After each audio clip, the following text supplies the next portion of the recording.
Hey guys, welcome back to my channel. তো কেমন আছো তোমরা সবাই? আজকে নতুন একটা ব্লগ নিয়ে চলে এলাম। আজকে যাচ্ছি আমি আমার আইটিআই কলেজে ভেরিফিকেশনের জন্যে। আর একা একাই যাচ্ছি 37 কিলোমিটার দূরে। তো দেখতে থাকো পুরো ব্লগটা। তো এখানে আমি একটা দাদার দোকানে চলে এসেছি। কিছু অনেক কিছুই জেরক্স করতে হতো, অরিজিনালও নিয়ে গেলাম। আর তারপরেই আমি চলে গেছিলাম আমাদের লোকাল যে হাসপাতালটা আছে ওই হাসপাতালে। ওখান থেকে চোখের ডক্টর দেখালাম, তারপরে এমনি ডক্টর দেখালাম, একটা মেডিকেল রিপোর্ট চেয়েছিল ওনারা। তো সমস্ত কিছু দেখিয়ে এই 11টা নাগাদ আমি বাসে উঠেছি।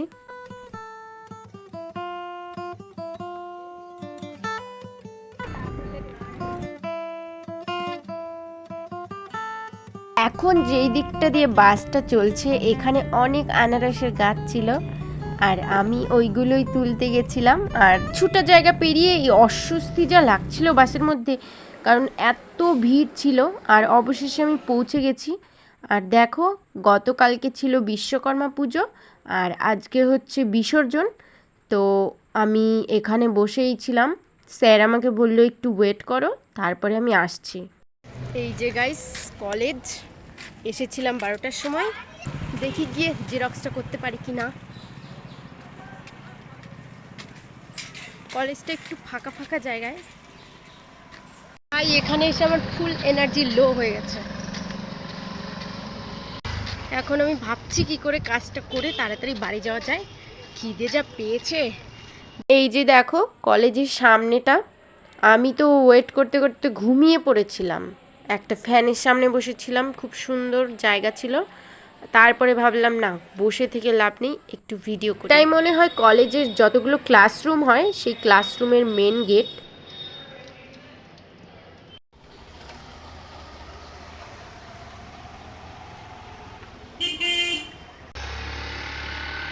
কালকে বিশ্বকর্মা পুজো ছিল, আজকে বিশ্বকর্মা পুজোর খাওয়া দাওয়া হলো। তো আমার ভাগ্যটা খুবই ভালো, প্রচণ্ড খিদে পেয়েছিল। খিচুড়ি খেয়ে বেরোলাম একবারে, তখন বাড়ি যাব। এই দেখো কলেজ, বাসের জন্য অপেক্ষা করছি। আর গাইস, পুরো 1.5 ঘন্টা দাঁড়িয়ে থাকার পরে বাস আসলো। এই দেখো সন্ধ্যা হয়ে গেছে। Hello everyone, good morning. এখন বাজে ধরো প্রায় 9টা 15 কি 20। আর তারিখ হচ্ছে 21 তারিখ। আর এর আগের যেটুকুনি ভিডিওটা দেখলে ওটা ছিল 18 তারিখের ভিডিও। আমার আইটিআই কলেজে আমি ভর্তির জন্য গেছিলাম। ওই ধরো 3-4 মাস আগে আমি সব কিছু করে রেখেছিলাম আইটিআই কলেজে কীভাবে ভর্তি হতে পারবো নাকি। তো হঠাৎ করে আমার ফোনে এসএমএস আসে, অনেকগুলো কাউন্সিলিং হয়ে গেছিলো। তারপরে আমার 8 নম্বর কাউন্সিলিংয়ে আমার নাম আসে। তো 16 তারিখে এসএমএস আসে, আমি 18 তারিখে চলে যাই। তো ওই দিনই খুব চাপের মধ্যেই যেটুকুনি পেরেছি আমি ভিডিও করেছি। যাওয়ার আগে ওই কলেজেই পড়ে একটা ভাই, ওর কাছ থেকে আমি স্যারেদের কন্ট্যাক্ট নম্বর নিয়ে গেছিলাম। তো ওইভাবেই কন্ট্যাক্ট করে একাই চলে যাই। এখন একটু একটু আস্তে আস্তে বড় হচ্ছি। বড় অতটা বড় হয়নি, তাও যেটুকুনি বড় হয়েছি। এখন সব জায়গায় একাই সব কিছু করার চেষ্টা করি। নতুন নতুন অভিজ্ঞতাও হয় নিজের জীবনে। আসলে ছোটোবেলায় না, আমি ধরো কারোর বাড়ি ঘুরতে গেছি, আমি খুব একটা কারোর বাড়ি ছোটোবেলায় ঘুরতে টুরতে যাইনি। তাও যেটুকুনি যেতাম, আমি প্রচণ্ড ছেলে ধরার ভয় পেতাম আর পাগলের ভয় পেতাম। আমি ধরো কারোর বাড়ি ঘুরতে গেলাম, আমি ওই বাড়ির বাইরে এক পাও দেব না। আর সেখানে দাঁড়িয়ে আমি, এর আগেও একটা ভিডিওতে তোমরা দেখেছো, আমি আমার এখান থেকে আমি পুরো 40 কিলোমিটার দূরে গেছিলাম আমার নিজেরই কলেজের দরকারে। তো ওই দিনকেও আমি চলে গেছিলাম 37 কিলোমিটার দূরে। একটু গর্ববোধ হচ্ছে, কারণ এতটা ভীতু মানুষ একা একা ওই সমস্ত দূরে দূরে গিয়ে কাজ করবে। ছোটবেলায় ডাক্তার দেখাতে যেতাম, বাবার একদম হাত ধরে যেতাম আর হাত ধরে আসতাম। একটা কি বলবো, যে বাবা একটু দাঁড়িয়ে আছে, আমি ওই দোকান থেকে গিয়ে কিছু একটা কিনে নিয়ে আসি, সেরকম আমার সাহস ছিল না। যাই হোক, আরও আমাকে সাহসী হতে হবে। আগে রাতে ঘুমোতে পারতাম না, এখন রাতে ঘুমোতেও পারি একা একা। কলেজ তো পাস করে গেছি। এই অগাস্টের দিকে মার্কশিট না রেজাল্ট দিয়েছিল, আর মার্কশিটটা কবে একটা নিয়ে এসেছিলাম আমি আর অনি, তোমরা ভিডিওতে অবশ্যই দেখেছো আশা করব।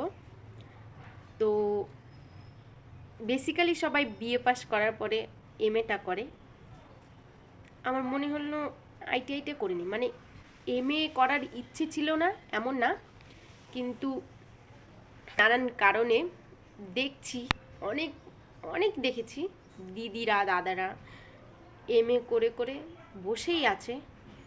এই কলেজে ভর্তি হওয়া এটা পুরোপুরি অনির সিদ্ধান্ত ছিল প্রথম থেকেই। আমার সহমত ছিল না এমন না, তবে ওর যতটা না বেশি আগ্রহ ছিল আমার তার থেকে একটু হলেও কম ছিল, তো ওর জন্যেই আমি ধরো আজকে ভর্তি হয়েছি। একবার ডিসিশন নিয়েছিলাম যে করব না, তারপরে মানে এটা নিয়ে আমাদের দুজনের মধ্যে একটু রাগারাগিও হয়েছিল, বাট তারপর করে নিলাম।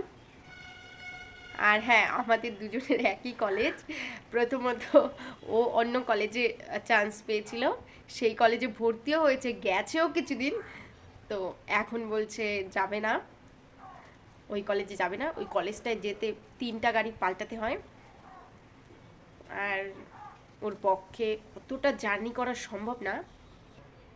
আর তাছাড়া ও একটা পরীক্ষার জন্য প্রিপারেশন নিচ্ছে, ওই আগের যেই কলেজটা মানে পড়তো ওই কলেজটাতে পরপর 2-3 না 3 দিন যে না গেলে বের করে দেবে কলেজ থেকে।